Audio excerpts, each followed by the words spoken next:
What's up, everybody? It's Missy Vara, and I was inspired to do this window by the beautiful windows of the houses on St. Charles Avenue in New Orleans, Louisiana. The size and style of the windows were intended to bring more light and fresh air into the home since houses did not have electricity yet, and people like to show off the fancy furnishings inside their houses through their large windows. Homeowners during the 1800s liked windows that made their houses seem taller, like castles. Queen Anne style homes or Victorian homes had ornate windows that could be half round or circular windows. And look at the beautiful detailing on that door. That is stained glass, just like on these Tiffany lamps. Look how beautiful this is. It takes such wonderful craftsmanship to do stained glass, just like Antoni Gaudí did with his gorgeous windows in the Sagrada Familia Cathedral in Barcelona, Spain. These are amazing. And if you watch Wednesday, she and Enid had a rose window. All right, the first thing I needed to do was make a circle. So I folded a big square into a smaller square, then cut off the corner and made a circle, just like that. Okay, so now I'm making my lines across and then an X over that cross. And see, I always fold it first to make sure I find the center and then draw my line.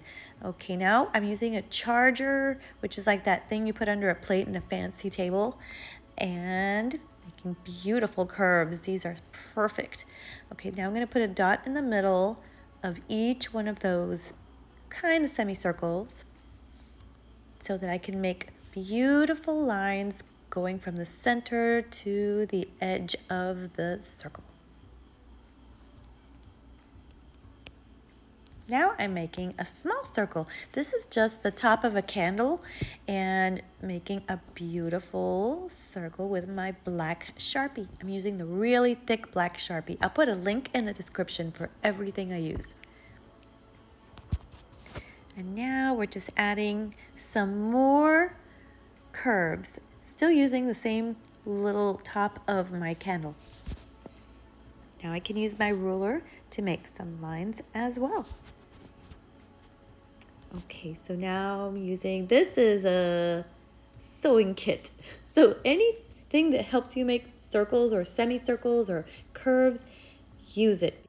It will make your curves look so much better. All right, so now to add some color.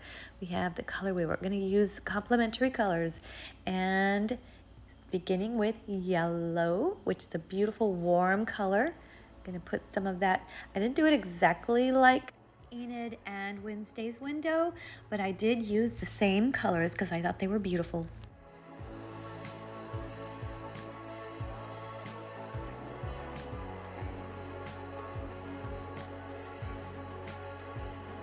Now I'm going to use my complementary color to yellow, which is purple. You see how they look so good together? All right, so now the purple's coming on, and oh, look how wonderful they balance each other out.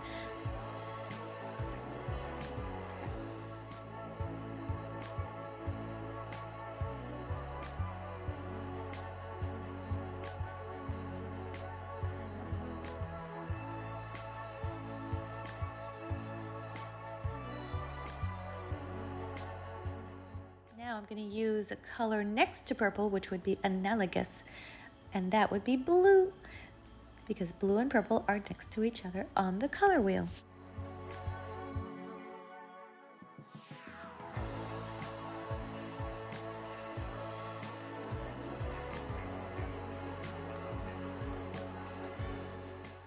All right, so value of color is like when you have dark to light or light to dark colors of the same hue. So like that pink, it's bright and dark at the top and so on.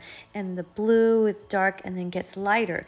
Same thing with Wednesday's side of the window. It's got different values of blue. It's got some light blue, some medium blue, some dark blue, all in a kind of gray shade. It's really beautiful, especially when you put them all together with Enid's colors. It's just magical. So I hung this up on the window outside with some poster putty, and it looks amazing. I hope you have fun making your rose window. Don't forget to like and subscribe, and that you are fabulous. Bye-bye.